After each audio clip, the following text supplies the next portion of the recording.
Dahil lang sa nais nating pumunta sa Estados Unidos, hindi ito nangangahulugan na automatiko tayong makakapasok sa bansang yon. May iba't ibang mga komplikado at mahigpit na paunang mga proseso.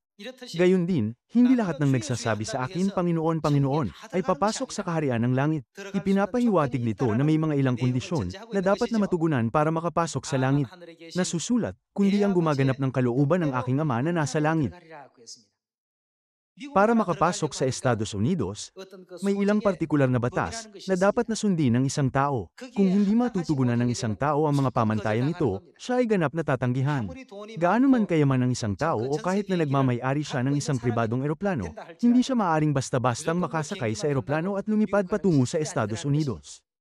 Nasusulat, kundi ang gumaganap ng kalooban ng aking Ama na nasa langit. Tanging ang mga gumaganap ng kalooban ang makakatanggap ng ano. Makakatanggap sila ng makalangit na pagkamamamayan.